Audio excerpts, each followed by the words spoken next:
안녕하세요. 서창훈의 신앙 일침입니다. 그동안 저희 신앙 일침을 시청해 주신 여러분들에게 진심으로 감사의 말씀을 드립니다.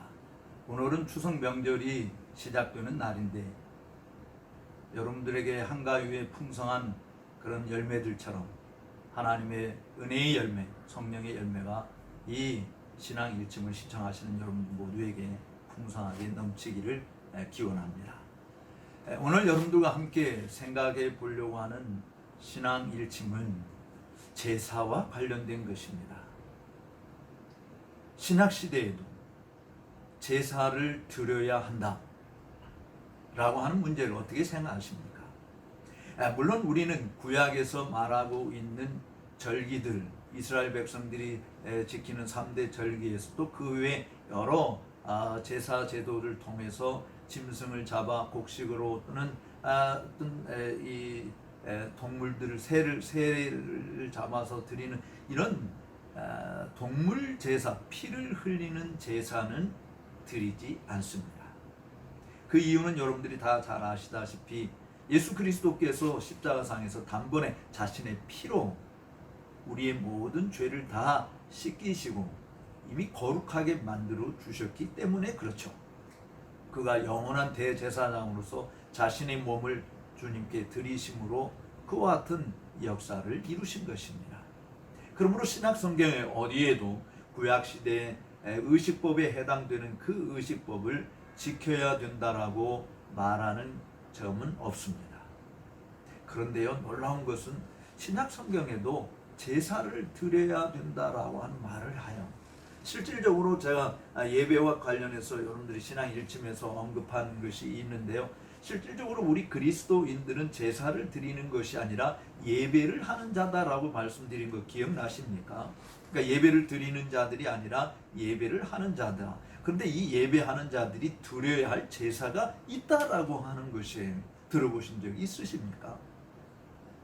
구약에서 계속되어든 그 제사, 주님께서 의식법으로 우리에게 주신 그런 제사, 이런 제사들은 우리들이 드릴 필요는 없어요. 그런데 구약에서도 진행이 되어졌고 교훈되어졌던 제사가 신약에 와서도 계속 이어지는 제사가 있다라고 하는 것입니다. 어떤 제사가 있을까요? 예수 그리스도를 구주로 믿어서 하나님의 자녀가 된 사람들도 반드시 이 제사는 드려야 합니다. 이 제사를 드리지 않는 자는 구원받은 자라고 말하기 어렵다라고 하는 것이 마치 이스라엘 백성들이 구약시대에서 그들이 하나님께 제사를 드리지 않는 자들은 하나님의 백성이 되지 못했습니다. 죄 사함을 받을 수 없었습니다. 하나님 나라에 들어가기가 어려웠습니다. 물론 외적인 제사보다 더 중요한 것이 정말 마음으로 하나님을 섬기는 것이지만 그러나 구약시대의 외적인 제사 제도를 통해서 범죄한 자들의 죄를 용서하시고 원수되었던 자들이 화목해 되어지고 하나님의 진노를 받아야 될 자들이 진노에서 벗어나는 그런 복락을 누리게 된 것은 분명하지 않습니까? 그런데 신약시대에는 짐승을 잡아 피 흘리는 제사를 드리지 않습니다. 그럼에도 불구하고 신약시대에도 반드시 드려야 될 제사가 있다라고 하는 것이 어떤 제사가 있을까요? 저는 히브리서 13장을 보면서 아주 깜짝 놀랄 만한 내용을 읽게 되었습니다. 물론 오래전에 발견한 것입니다만은 여러분들과 함께 그 내용을 이 신앙 일침에서 소개를 해드리려고 하는 것이죠. 히브리서 13장 15절과 16절 말씀입니다. 이렇게 기록합니다. 이러므로 우리가 예수로 말미암아 항상 찬미의 제사를 하나님께 드리자. 이는 그 이름을 증거하는 입술의 열매니라. 16절 말씀. 오직 선을 행함과 서로 나누어 주기를 잊지 말라. 이 같은 제사는 하나님이 기뻐하시느니라. 아멘. 여러분, 이 말씀을 들으면서 발견한 두 가지 종류의 제사가 나오지 않습니까? 뭐죠? 바로 찬미의 제사라고 하는 말씀입니다.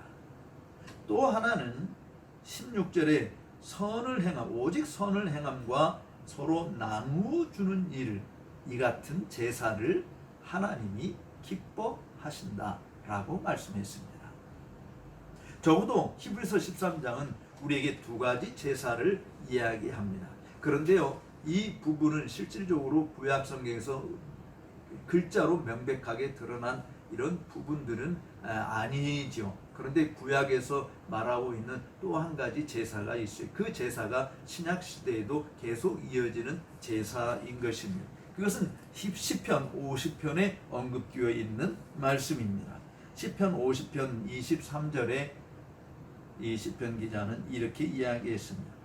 감사로 제사를 드리는 자가 나를 영화롭게 하나니 그 행위를 옳게 하는 자에게 내가 하나님의 구원을 보이리라. 여기서 말하는 제사, 감사의 제사를 이야기하고 있는 것이죠. 그래서 정말 영어로 a sacrifice of praises, a sacrifice of thanksgiving, a sacrifice of good works, or distributing the need. 우리가 이 sacrifice, 제사라고 하는, 희생 제사라고 하는 이 부분 세 가지를 이야기하고 있는 것을 우리가 유념해야 할 것이에요. 감사의 제사, 이것이 하나님을 영화롭게 하는 것입니다.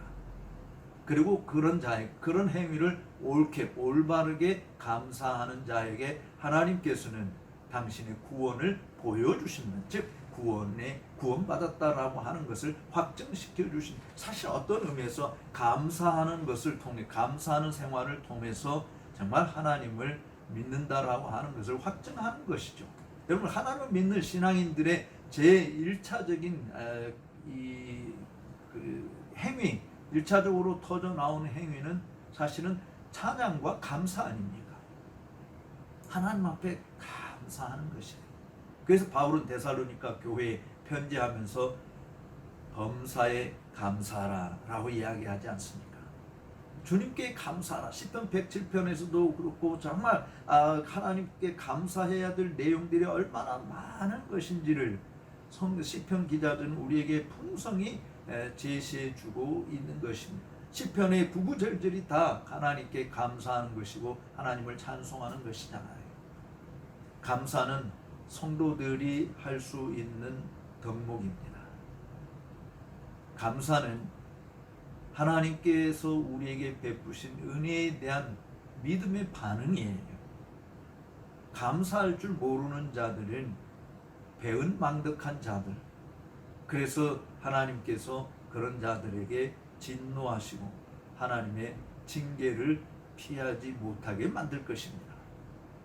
그런데 범사에 감사하라, 물론 쉬지 말고 기도하라, 항상 기뻐하라, 이것이 너희를 향한 우리 주 예수 그리스도 안에 있는 하나님의 뜻이니라 라고 말씀한 것을 보면 감사는 정말 하나님께서 우리에게 원하시는 뜻이다라고 하는 것이, 그것도 범사에 감사하라 라고 하는 것이죠. 지금 이렇게 코로나19로 인해서 정말 많은 사람들이 힘들어하고 있습니다. 매우 안타깝습니다. 자영업자들의 극단적인 선택을 들을 때마다 정말 눈물이 납니다. 그렇지만 참으로 이 어려운 때에 정말 하나님께 감사할 것이 없는가 라고 하는 부분을 우리들이 생각하지 않을 수 없는 것이죠. 물론 우리를 구원하시고 우리에게 은혜를 베푸시고 우리를 버리지 아니하시고 우리 믿음의 순례길을 걸어가는 동안 하나님께서 떠나가지 아니하시고 우리와 함께 해주시는, 바로 이스라엘 백성들이 광야 40년을 행할 때에 이 물이 나게는 신령한 반석이신 그리스도께서 그들과 함께 가셨다라고 하는 것을 고린도전서 10장에서 말씀하고 있는 것을 보지 않습니까? 바로 그리스도께서 광야 40년 동안 이스라엘 백성들과 함께 하셨다. 임마누엘 하나님이시다. 그럼 물이 없고 메마른 땅이지만 그곳에서 이 시편 기자가 정말 갈망한 것은 마실 물이 없고 먹을 음식이어야 되는 것이 정상적이지 않습니까? 배고픈데 목마른데 당장 해결해야 될 부분이 바로 의식주 문제가 아니겠어요? 그런데 시편 기자는 정말 메마르고 물이 없고 메마른 광야에서 내가 여호와를 갈망한다.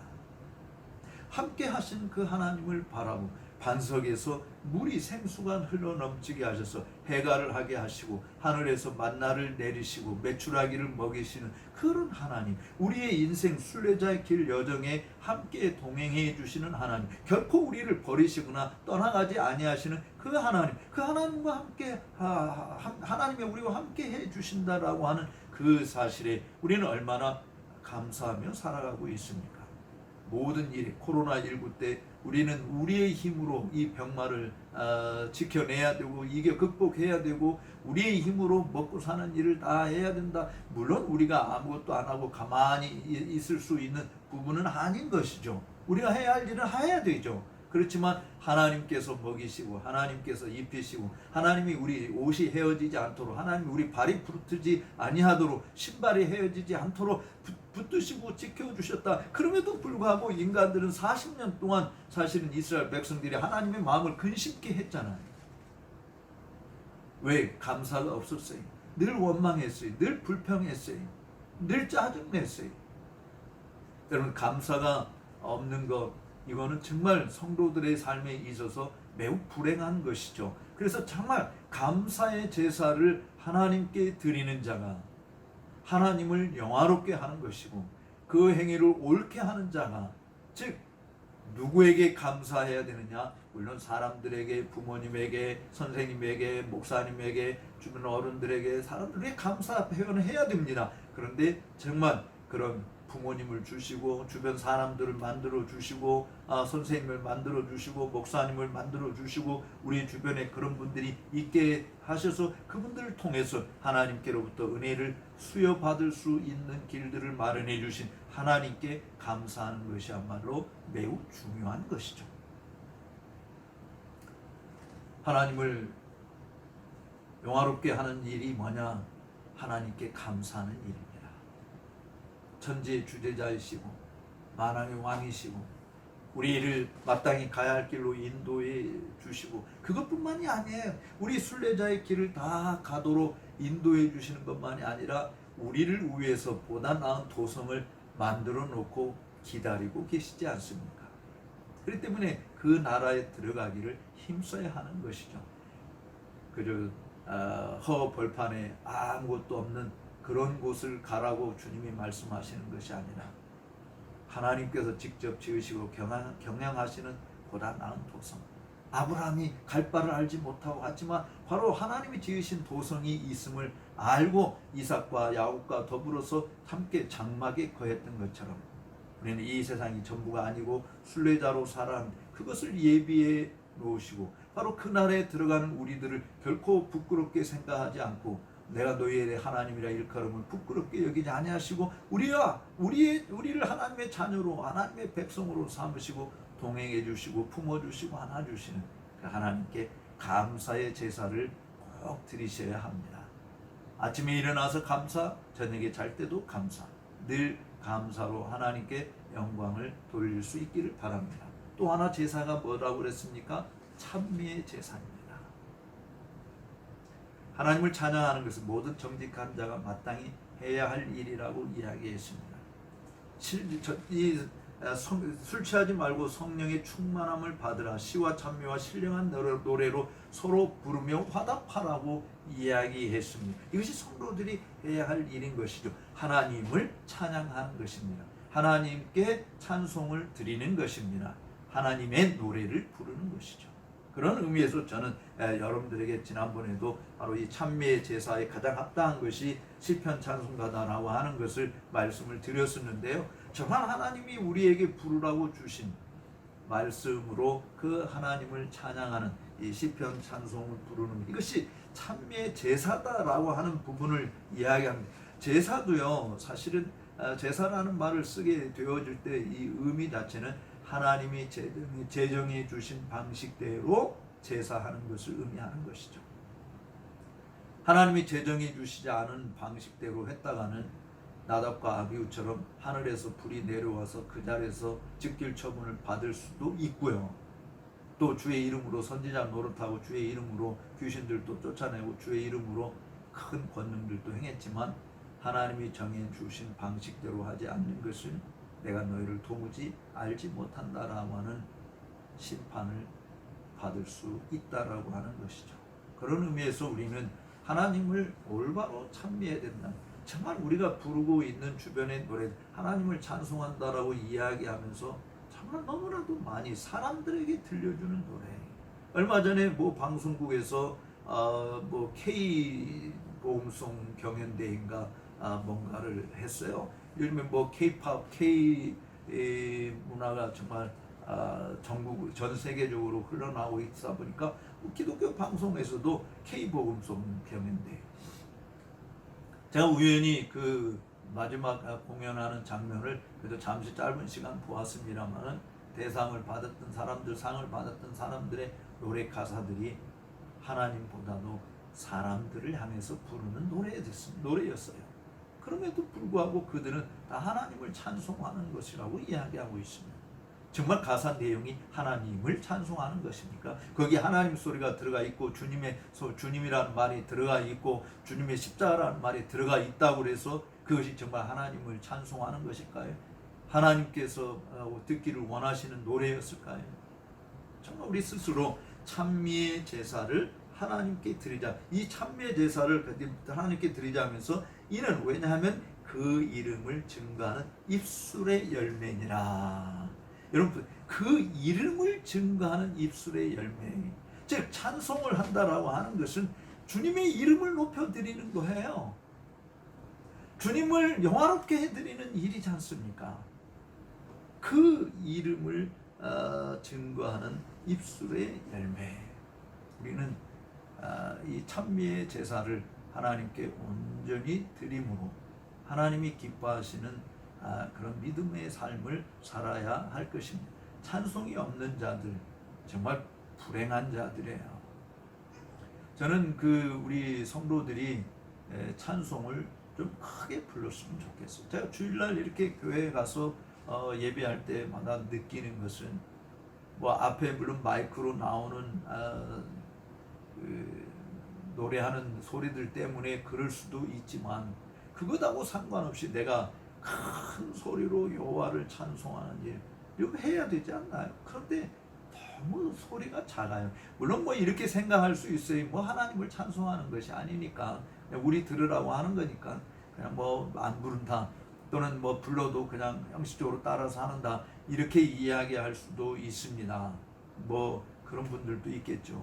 그런데 대부분 찬송을 정말 힘있게 큰 소리로 온 마음을 다해서 부르는 일들을 찾아보기 쉽지 않은 시대가 되었어요. 그런데 우리는 큰 소리로 정말 입을 크게 벌려서 찬송하는 거예요. 모르는 노래라고요. 시편 모르는 거라고요. 예, 그래요. 그래서 정말 여러분들에게 이제 시편도 소개하는 시간을 가지려고 합니다. 제가 직접 시편을 가르치면서 부르고자 하는 그런 생각도 지금 하고 있는데 뭐 녹화를 하다가 지금 중단된 상황입니다만은 어쨌든 정말 시편을 자꾸 들음으로 인해서 이미 앞서간 사람들이 불렀던 노래를 내가 자꾸 들음으로 인해서 그것을 내 몸에 익히고 내 입으로 나오게 하는 뭐 우리가 한국말 이렇게 한국말 하고 있습니다만은 한국말을 우리가 배워서 합니까? 들어서 하는 것이죠. 물론 나중에 듣고 난 다음에 배우게 되는 것이지만 우리가 듣는 것이 중요한 거예요. 먼저 듣는 거.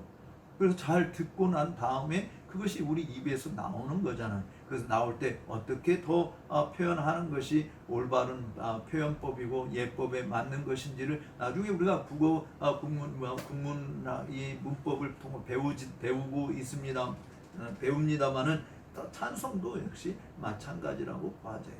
따라서 부르다 보면 익히게 되어지고 그리고 이제 좀 알게 되어지면 더 잘 배워서 더 잘 부르는 것이 되는 것이죠.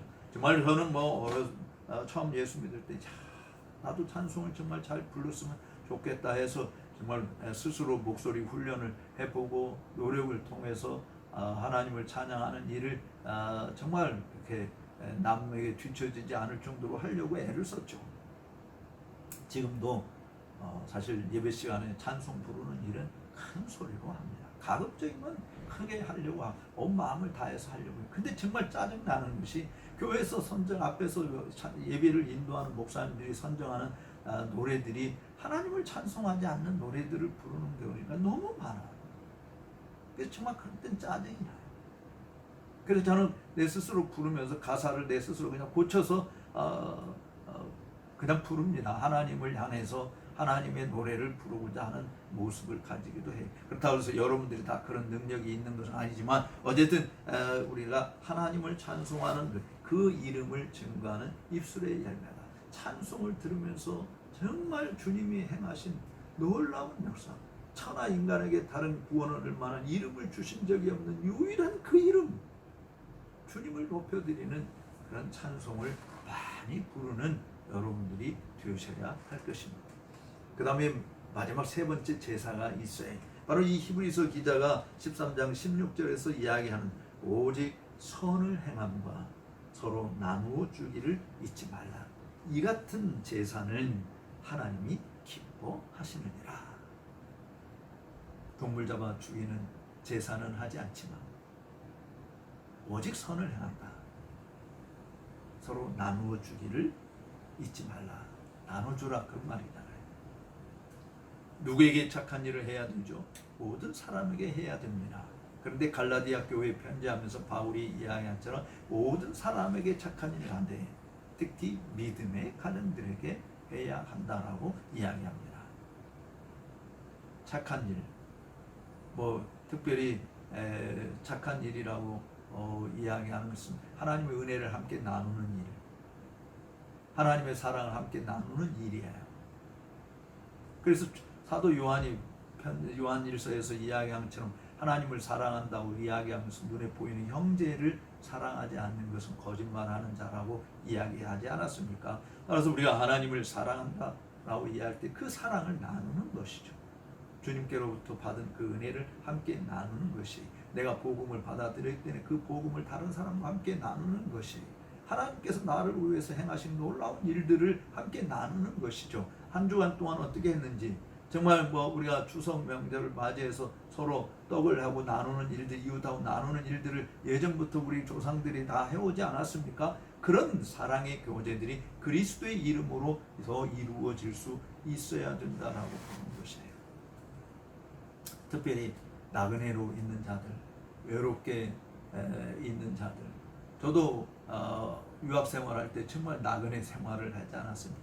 그런 우리들을 기억하고 사랑을 베풀었던 영국에 많은 친구들이 있었어요.